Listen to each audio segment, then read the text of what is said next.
Well, it is a wild, wild Tuesday. NFL trade deadline awfully active today. And the 49ers, maybe to the surprise of some, surprise of many, have been active as well. And they actually sold at this NFL trade deadline, which is technically coming in 16 minutes. But the 49ers have traded popular running back Jeff Wilson Jr. to the Miami Dolphins. So Jeff Wilson, Raheem Mostert, their teammates again, they'll both be running the plays that Mike McDaniel has drawn up again together. So just like old times, but in the Eastern time zone for Jeff Wilson Jr. A fifth rounder was the return for the 49ers, and that's going to be the central point of the debate surrounding this trade. Is a fifth rounder a significant enough return for the 49ers for Jeff Wilson Jr., considering the risks involved with trading him? If I were John Lynch, I would have tried to hold out for a little bit more, maybe a fifth rounder and a seventh rounder, some ultra low round pick, but something that gives you another team control for 4 years, cost controlled option. That's the benefit of the seventh round draft pick. You're probably going to get a similar type of player caliber wise as you would in the early undrafted part of the offseason acquisition period. But with the actual draft pick, you get 4 years of team control instead of just 3 with an undrafted free agent deal. And obviously, you do get slightly higher dibs on a player. So I do think that a seventh round draft pick is worth something. I would have probably demanded one as a pot sweetener. Dolphins might not have been willing to go there. And the 49ers obviously love their fifth round picks. So the reason that the 49ers did this is because they've had so much success with fifth round picks in the past. They trust their scouting department to be able to unearth talent there. George Kittle was a 2017 fifth round pick. DJ Reed was a 2018 fifth round pick. Both of those players have gotten paid. Dre Greenlaw was a 2019 fifth round pick. He's gotten paid now as well. Talanoa Hufanga was a 2021 fifth round pick. And Samuel Womack, the third, was a 2022 fifth round pick. So the fifth round has obviously been the magic round for the 49ers. Their bang for their buck that they've gotten there has been much better than any other round, especially the early rounds. So they felt that replenishing their draft capital, and they now, as we speak, have a projected 9 picks in the 2023 draft. They felt that that fifth round pick was significant enough as a return for Jeff Wilson. Now, let's highlight this. Trading Jeff Wilson is absolutely a short-term risk. This is not something that is risk-free for the 49ers, and I guess nothing is risk-free for any team in the National Football League. But let's take a look at what this means roster-wise for San Francisco. This is the 53-man roster, no longer full at running back. As you can see, I raised Jeff Wilson from this spot where my cursor's hovering right now. 49ers do have Tevin Coleman on the practice squad, but and Elijah Mitchell over on IR. I don't think that the 49ers make this move unless Elijah Mitchell is firmly expected to come off of injured reserve for their next game on November 13th. So we'll probably be moving Elijah Mitchell, just to illustrate this for you, into this spot right here. So we'll see Christian McCaffrey, Elijah Mitchell, Ty Davis-Price, and Jordan Mason, plus Tevin Coleman in that running back room. Moving back now since he's not officially off of injured reserve. But if either Mitchell, let's put it this way. If both Mitchell and McCaffrey go down, if both of those two are unavailable, or neither of those two is available for the 49ers at any point moving forward, this offense is going to hurt because of it. So the gamble here is that either Elijah Mitchell or Christian McCaffrey is available for every single 49ers game moving forward this season, preferably both. The 49ers have big-time injury history at running back because they use the hell out of these guys, right? And they play fast and physical. If they lose both Elijah Mitchell and Christian McCaffrey for a game or more, then I think they're really going to miss Jeff Wilson, because I think there's a big drop-off when you go as far as running ability, even to Tevin Coleman. But Coleman, yeah, he is having a resurgent year.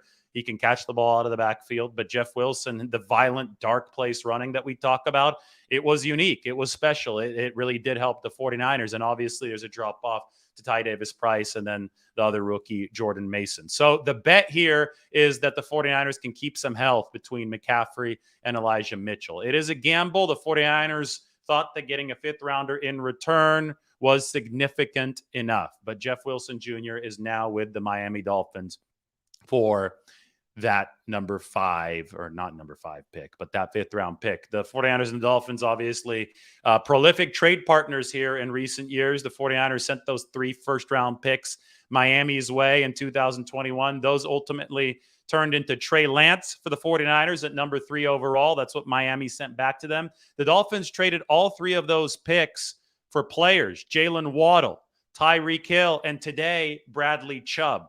So it's really interesting that the biggest beneficiary of the 49ers trade for Trey Lance so far has been Mike McDaniel.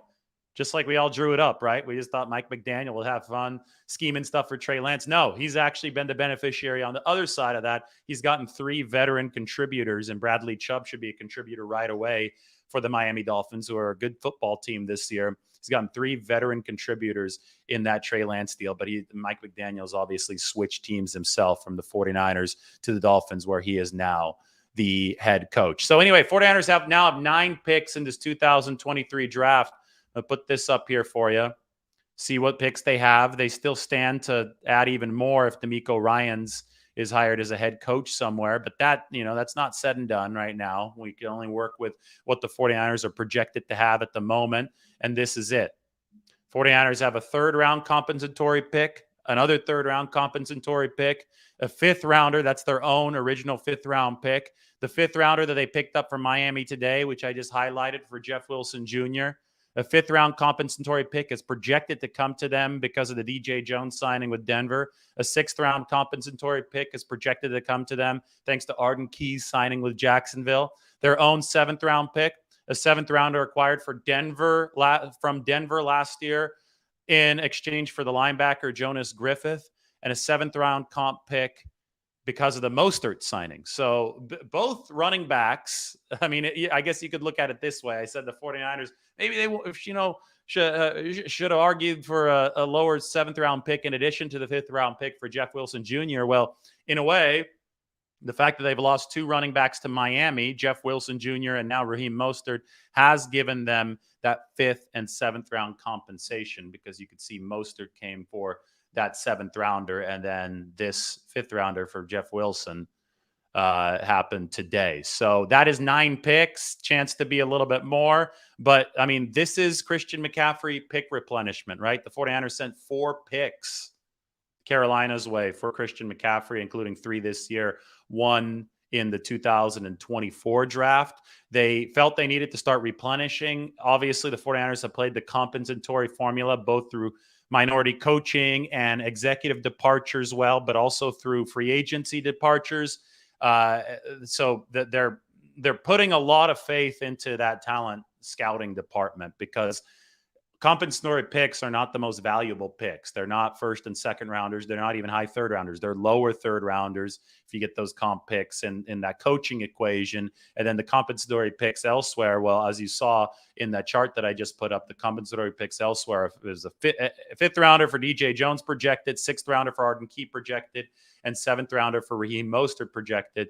These are all picks that you have to glean the maximum value from utilizing your scouting department. There are not going to be obvious players to grab in all likelihood at those spots in the lower 3rd round and beyond. But the 49ers do have an excellent track record of acquiring good players with those types of picks. And that's because of Rand Carthon, Adam Peters, and the 49ers scouting department, which has done such a good job. And the 49ers do believe that they have some luxury with how good that scouting department has been. But there's no doubt that trading Jeff Wilson comes at a short-term risk. Anyway, wild trade deadline day. I'm going to take a look at some questions. You guys go ahead and ask whatever you have here. I'll get to some of them as we go through this chat section right now.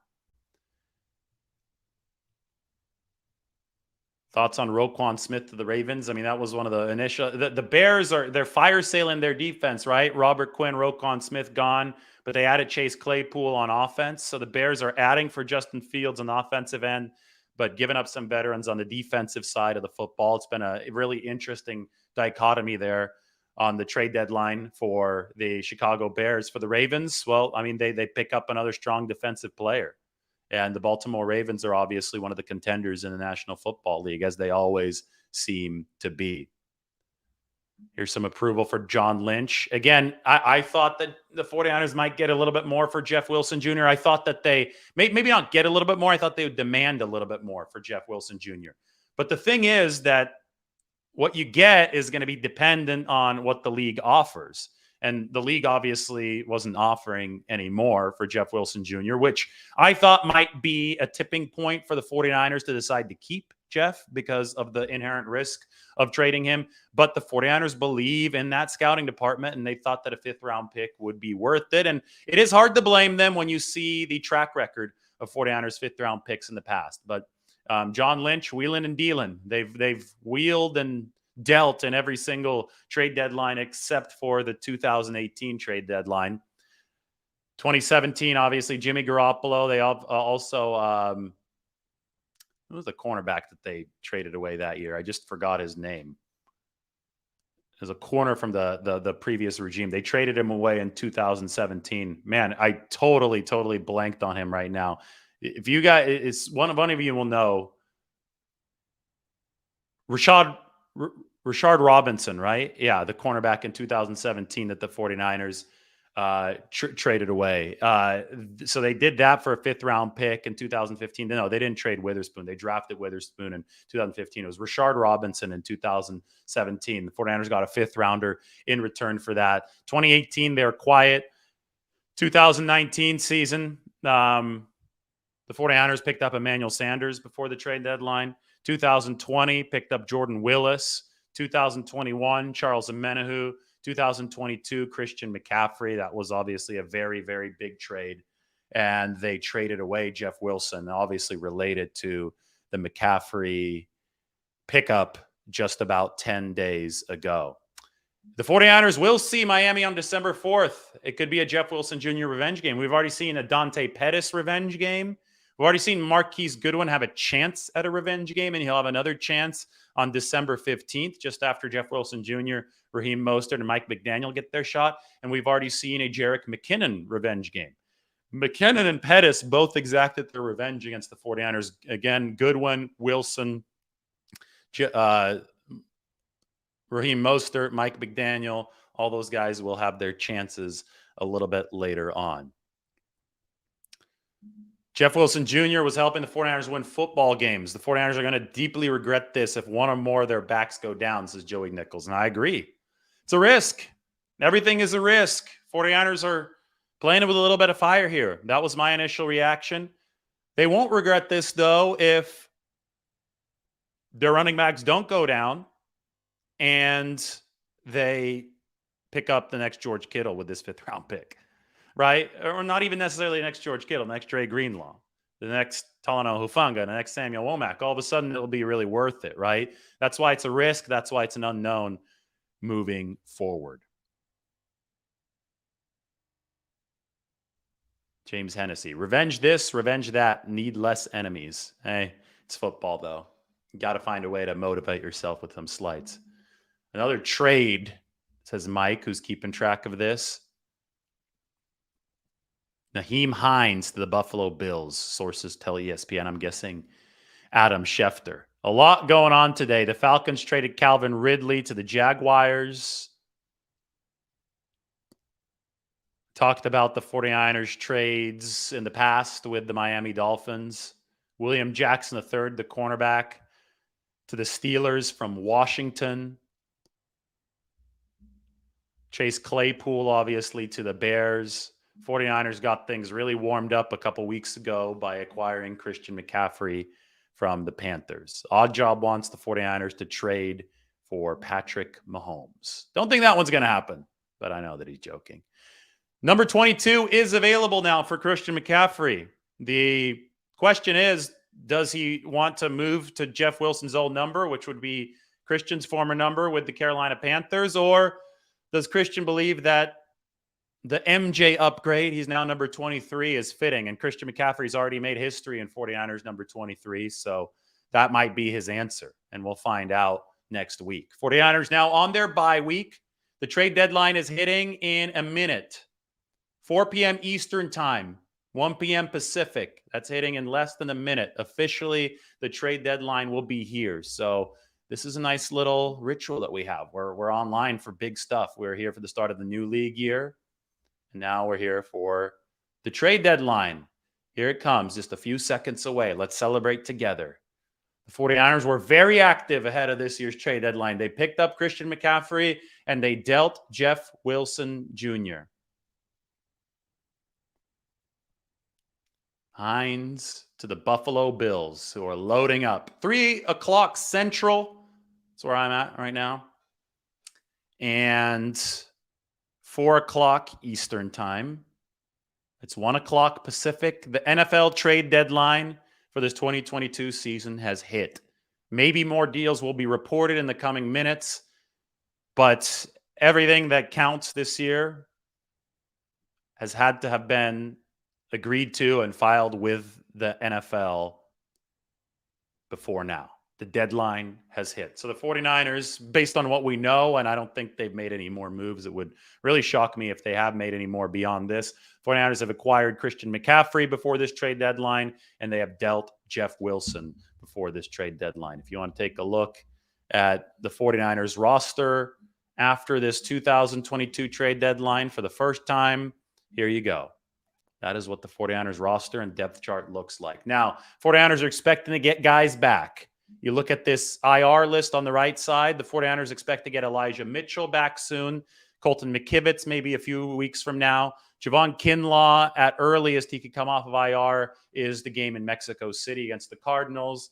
I don't think Kalia Davis is going to come off the PUP list this year, the rookie defensive tackle. It's going to be a redshirt year. Jordan Willis might be back as soon as the Chargers game. Same thing for Azeez Al-Shire. And unfortunately, Emmanuel Mosley won't be back. But the 49ers expecting some reinforcements. They can also come from this side, guys who aren't on IR. Kyle Juszczyk expects to be back on November 13th. Deebo Samuel, hopefully, as well for the 49ers. Same boat for Jawan Jennings. Eric Armstead's situation with the plantar fasciitis is a little bit more mysterious, but the 49ers holding out hope that he's back soon as well. Same for Dre Greenlaw, who's undergoing treatment for a calf injury. No new injuries for the 49ers in this recent game against the Rams on artificial turf. That might have buoyed their confidence to trade Jeff Wilson. But so far, a no-injury game is an outlier. It is not the norm for the 49ers. However, the 49ers are in the good situation of entering this bye week with a chance to really, really heal up. So that's what the roster looks like. They currently have 51 players on the 53-man roster. Presumably, Elijah Mitchell will take spot number 52 at the running back position. And that will leave open another potential activation from IR. It looks like the most likely activation from IR for this next game might be Azeez Al-Shire. So maybe that makes 53 out of 53. Injured reserve does not count against the 53-man roster. Lester in San Jose, or no, Lester San Jose is his last name. I always thought it was Lester in San Jose. When Colton McKivitz returns, how does he figure into the offensive line rotation? That's a good question. Why don't we take a look? So this is the O-line right here. Highlight it. The Colton McKivitz edition will come over from the IR column on the right side. McKivitz, I think the 49ers have felt he's been their best swing tackle this year. So I don't think that he's in a starting rotation along the offensive line. I think that he is ready to spell either Trent Williams or Mike McGlinchey. Because right now the 49ers are rotating Daniel Brunskill and Spencer Burford at the right guard position. And, you know, maybe this is something that we should talk about. This is something that I actually wrote about today, and we'll go to it.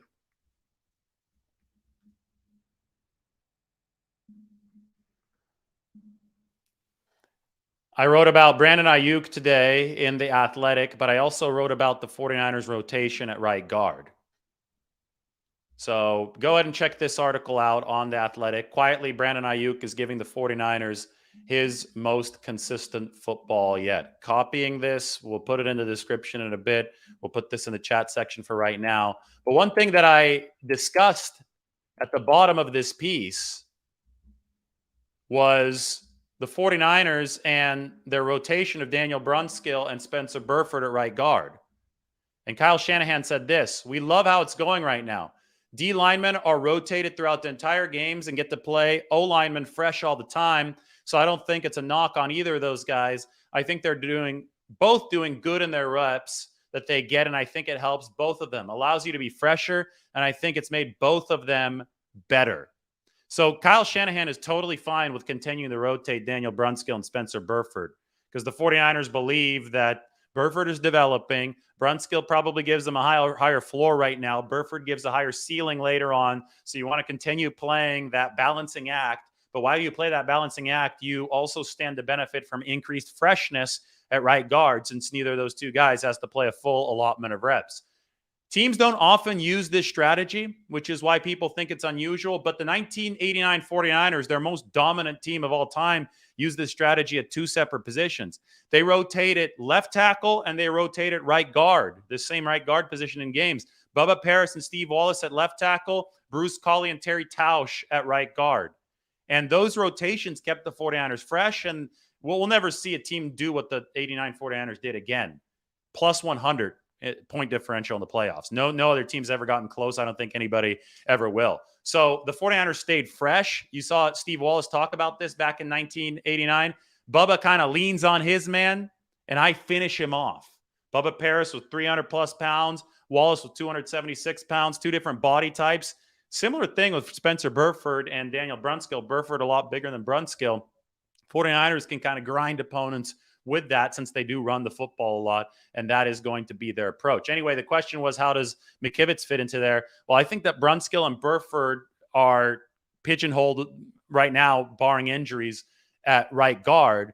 And Brunskill obviously would move to one of the tackle spots if the 49ers had an injury before McKivitz returned. But when McKivitz does return here from IR, you have him as immediate depth at tackle, and allows the 49ers to continue running their rotation at right guard. The Bills are trading Zach Moss to the Colts as part of that Hines trade. Interesting. So a little back swap there between Indianapolis and Buffalo. So anyway, that's to answer your question with Colton McKivitz. That's how it is going to work out. Here's Mike keeping us all updated. Colts get Zach Moss and a 6 that can go to a 5 for Hines. Thank you. Where's the depth at the running back position? Well, the depth of the running back position is exactly what we thought it was. It's obviously now missing Jeff Wilson, but you can see here McCaffrey, Juszczyk, Mason, Davis Price, Coleman, Elijah Mitchell. Juszczyk can take some handoffs as well. There is depth there. The question is it enough if the 49ers start facing injuries? And that's why trading Wilson is a short-term risk for the 49ers. All right, everybody, like the video, subscribe to the channel. I'll take a few more questions here. 49ers at the deadline. I forgot my water. How does Kyle Shanahan handle snap counts between Mitchell and McCaffrey? Well, if this game against the Rams is any indication, he runs both of them on the field at the same time in some of these situations. He had Wilson out there at the same time as Christian McCaffrey. I don't see why you couldn't run some dual backfields moving forward, especially since McCaffrey is so good as a receiver out of the backfield. You could really schematically compromise opponents by putting both of them back there, then having McCaffrey run his angle routes or whatever, what have you out of the backfield. I mean, McCaffrey is such a talented player in all facets of offensive football. And I mean, the Steelers traded Chase Claypool to the Chicago Bears today, and that cost the second-round pick and a higher second-round pick. The most valuable pick in this McCaffrey trade was a second-rounder, and I'll tell you what, that makes the price for Christian McCaffrey that the 49ers paid look really, really good. Because Christian McCaffrey, within the context of the 49ers offense, is, I think, potentially exponentially more valuable than Chase Claypool will be to the Bears. We already saw it this past weekend, right? I mean, McCaffrey already made NFL history with the Triple Crown, 49ers history for sure there with that Triple Crown. So McCaffrey, as soon as people get over themselves and this antiquated thought that, oh, running backs are way less valuable than receivers, it's antiquated. It's not antiquated everywhere, but it's antiquated in the context of McCaffrey and the 49ers who, run positionless skill positions. And want McCaffrey to play and line up everywhere. As soon as people get over that thought in the context of this situation, they will understand that the 49ers actually got a good deal in this case, assuming that McCaffrey stays healthy. It's always a risk because of health. But ability-wise, schematic fit-wise, we already saw this week just how valuable Christian McCaffrey can be and is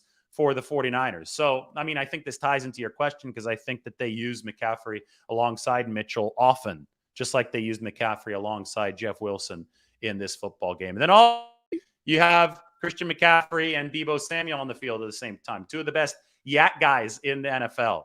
Christian McCaffrey and George Kittle on the field at the same time as well for the 49ers in this game. The 49ers will, this is going to be, if they can stay healthy, the 49ers are going to be an extremely dangerous team in January. They're going to be built for January because of their adaptability, their ability to run, and their ability to break tackles after the catch. Trying to tackle somebody in the cold is no fun. Trying to tackle somebody in the rain is no fun. January is bad weather around the league. It's about the nuts and bolts once you get to the playoffs, and those are harder and harder to execute as the season goes along. The 49, and as your defense gets bruised, and you have to be tough moving into game 18, 19, 20 on the season. 49ers played 20 games, franchise record last year. If you can layer the depth at these positions that can break tackles and make plays and deliver a star impact, which is what the 49ers are doing with Christian McCaffrey, with Jeff Wilson. Jeff Wilson's gone now. With Elijah Mitchell, with George Kittle, with Deebo Samuel. If you can have that cadre of skill position talent operating in January, first you got to make it to January. But if you can have that cadre operating in January, you are going to be the team that nobody wants to play. That is the 49ers plan. And yes, of course, Aiyuk is skill position talent as well. And I wrote about Brandon Aiyuk today. I guess I was focused a little bit more on the guys that are bona fide yak monsters, but Aiyuk has honorary mention in this club. And I wrote, quietly, Brandon Aiyuk is giving the 49ers his most consistent football yet. 3 straight games of 80-plus yards for Brandon Aiyuk. That's the first time he's done it in his career. And one thing that I thought was extremely interesting is that Jimmy Garoppolo and Christian McCaffrey have been really verbalizing their chemistry in the media over the past few days, right? Jimmy Garoppolo saying Christian McCaffrey sees the field like a quarterback. Christian McCaffrey saying that he loves the way that Jimmy sees the field. They obviously see the football game, see zones on the field in a similar way, and that's led to them, being on the same page. Jimmy Garoppolo said the same exact thing about Brandon Aiyuk 2+ years ago. When Aiyuk was coming into the NFL, it was his first training camp. Jimmy Garoppolo said about Brandon Aiyuk, he sees the field like a quarterback. It's awesome to throw to him. We have seen Brandon Aiyuk command the offense this season. 3rd-year wide receiver, making a name for himself. Obviously not as big of a splash as Christian McCaffrey this past week, but he had more receiving yards. He led the 49ers in that department. And I thought one of the biggest plays of the game against the Rams was 2nd and 4 on the 11-play, 88-yard drive that ended up with Christian McCaffrey catching, leaping for that touchdown, which is one reason why I think he needs to keep number 23. It's already an iconic picture in 49ers history, him skying up to get that ball wearing the 2-3. But in that game, and on that drive, the 49ers passed to set up the run. They had a big Jeff Wilson Jr. run, by the way, on that drive. And the first pass to set up the run, the first of Jimmy Garoppolo's 7 straight completions on that drive, beat an overload front from the Rams. It was a blitz against the run. And Brandon Aiyuk, it was a great example of how he sees the field, how he understands the big picture. He sat down on a crosser ahead of the zone, which had been vacated by the run blitz, and Jimmy Garoppolo found him. You only do that if you've got your head on straight as a wide receiver. There was experience there from Brandon Aiyuk. And then he went on and caught 2 more big balls on that drive. 3 catches on Garoppolo's 7 straight completions on that drive went to Brandon Aiyuk. So he's really finding his rhythm. And that's a big, big deal for the 49ers as this season moves along. Do not forget about Brandon Aiyuk amongst all of those 49ers skill position weapons. Playing like a wide receiver 1. He really is. I mean, I have this right here. I should probably get this little player table out for Brandon Aiyuk. Let's put this one up on the screen for you.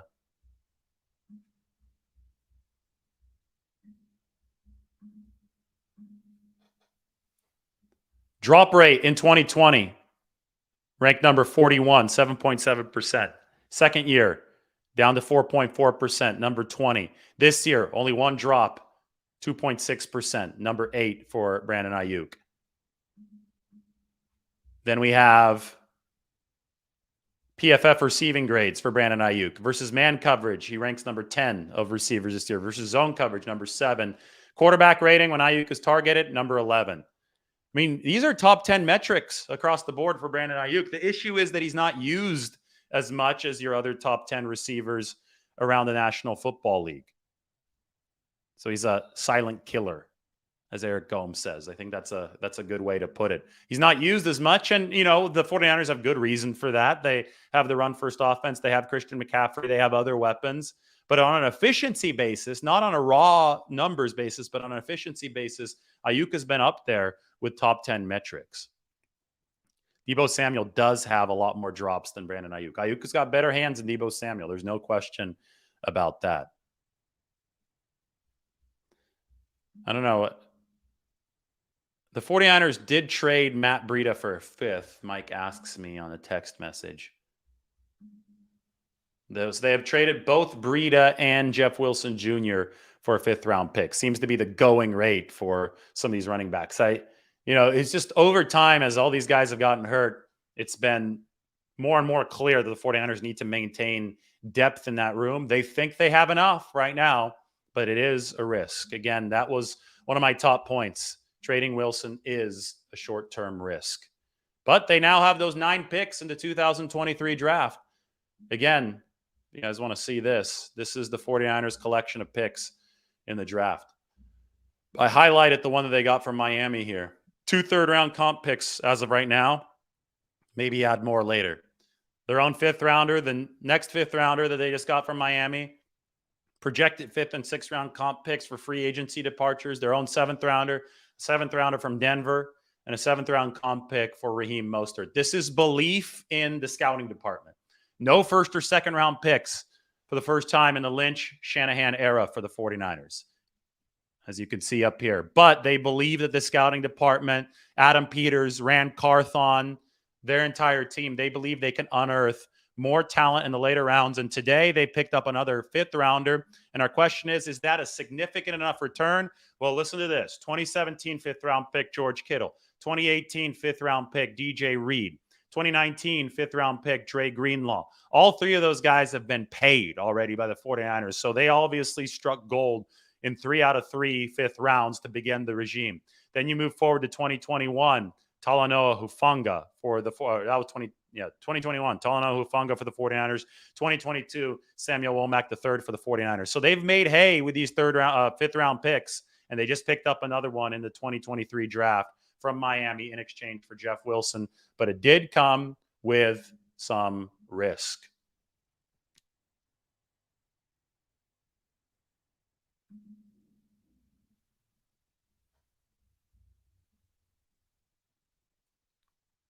Why did the 49ers feel a 5th-rounder in return for Jeff Wilson was significant enough? That's what I tweeted. I just listed the guys they picked in that 5th round. All right, any more questions here? And yes, I mean, this is a good point. Jeff Wilson started as an undrafted free agent, so the 49ers did develop and flip him for more. In a vacuum, that's good business. But you also have to consider the context, and the context involves some risk. It could end up being an awesome deal for the 49ers if they don't need that running back depth. It could also blow up in their faces if they end up needing that running back depth, because the Shanahan system does need quality running backs. You can't just pick anybody and stuff them in there. It doesn't work that way. I still remember when they were down to Austin Walter 2020 and they weren't unable to run the football.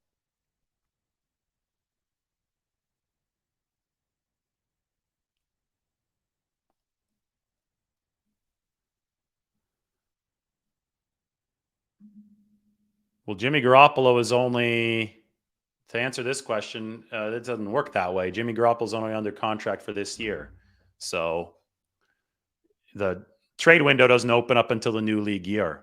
And that's when Jimmy Garoppolo wouldn't be under contract. You would only be able to trade Jimmy Garoppolo if you extended him beyond this season. I mean, you could trade him for this season, but after the Super Bowl, there's no trade value at all because his contract expires at the new league year when the trade window opens up. All right, any more questions? Go through some of these. I think the Odell Beckham Jr. stuff is just rumors. I really do. It was just rumors last year. I think that the rumors have created an echo chamber of their own in the Odell Beckham Jr. situation. Jimmy Garoppolo also has a no franchise tag clause in this new deal that he signed with the 49ers for this season. That is a good point from Mike. Mitchell should be back on November 13th.